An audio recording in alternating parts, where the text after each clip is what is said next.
Hello everyone, welcome to another episode on This Time. On this episode, I'll be talking about how to ensure you get your bank to support you when you need it the most.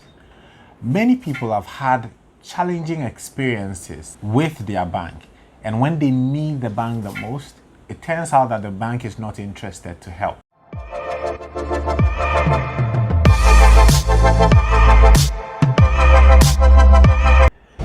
Please help us reach 1,000 subscribers. We would like to be able to put more videos out to help more small businesses and all aspiring entrepreneurs. I visited one of my suppliers recently, and he lamented about how his bank was not helpful. He's written an application, he's followed up on the application, and yet it doesn't seem like the bank is interested to help him. I am sure a lot of you have had similar situations where it seems like your bank doesn't care. And so on this episode, I want to talk about what you can do to ensure that your bank gives you the attention you deserve. I'll be sharing 3 tips on how to ensure that your bank actually gives you the attention you deserve when you need it. The first suggestion is, before you open an account at any bank, try and find out who will be or who is your relationship manager. If you've already opened the account, just find out who your relationship manager is, because every bank account is tagged to somebody. Relationship managers usually have so many accounts, and so your account will just be a number in the many accounts they manage. And if you want to bring your account up to a significant account that has attention, one of the things you must do is to find out who is your relationship manager. The next thing is, ensure that you get your relationship manager to see your business. It may involve getting your relationship manager to visit you, or just getting to know your relationship manager at a point where you feel like he acknowledges that you're a customer of the bank. Not knowing anybody in the bank and not having a relationship with anybody may be detrimental to your request when you need it. Yes, it's true, the bank is there to help you, but there are certain things that if you do, you better your chances of ensuring that you get the help you need. So if you send a random application to the bank and hopefully somebody will get in touch with you, that may not always happen. To ensure that you get the attention you need, find out who is the relationship manager of your account. It may sound like a very small thing, but I can assure you that's the first step you need to take. When I asked my friend, who is your relationship manager, he had no idea who was in charge of his account. And I felt that's the first problem. Now, when you know your relationship manager, you need to know from him or her, what is your business eligible for? What kind of financing do you people do that I am qualified for as a business? It's very important. Once you understand that, you can prepare towards what you need to do when you need their help. So these 2 things are key. Find out who is in charge of your account. Get that person to know your business, visit your business at least. And lastly, try and understand what packages you'll be qualified for based on the business you are doing. A friend of mine has a saying that goes like this: a bank will give you an umbrella when the sun is shining and take it away when it's raining. When it's raining is probably when you need the umbrella the most, but the bank will not give that to you when you need it.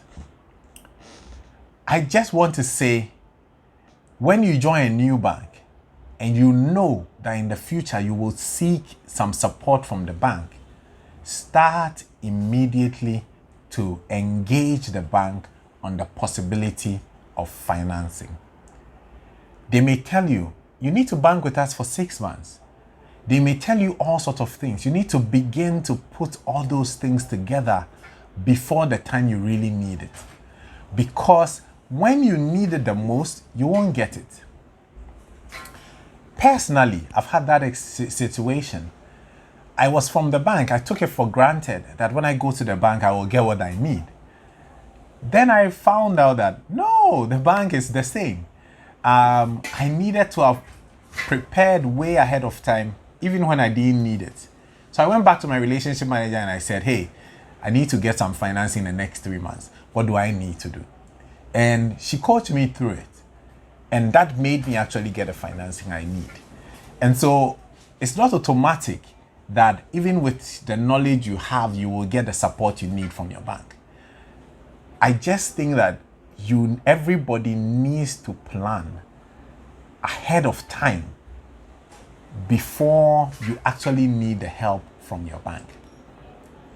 The bank can take its own sweet time to actually give you the money you need. And it's not just that. The bank has in trust many other people's monies, and they need to ensure that they are safeguarding it. And so the bank may be a little conservative in ensuring that they take care of you. Step 3, turnover is more important than collateral or security. Many people say, I have this asset and I'm giving it to the bank so the bank gives me money, and they are not interested.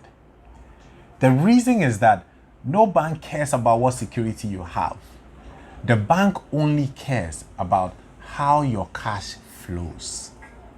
So, it's funny, many business people make sales. They sometimes use some of the sales before it goes to the bank. The bank wants to see the frequency of your sales or the frequency of your cash flow. They want to see your turnover because loans are paid with turnover. If you are not frequent at the bank will not have the confidence to give you the money you need. Therefore, my recommendation is ensure, even if you're a small business, not to use your money in cash before they go to the bank. Make sure that you take what you need from the bank. The bank is not so excited about how much money you have sitting in your account. The bank is very more interested in how much and how often your money comes to the bank. Loans are paid with turnover, with cash. And so no bank is very interested in how much or what your balance is on what your balance is on your account. Even though security and account balances are important, but that's not the most important. The most important is what your account looks like when you are banking with the bank. So with these 3 suggestions, I think you can go back and begin to engage with your bank on a different level. I would like to know your comments in the comment section about what your experiences have been dealing with a bank, especially in Africa, and what challenges you've had dealing with a bank. I'll be happy to send you responses in the chat, and I look forward to hearing your comments. Thank you for watching, and see you in the next episode.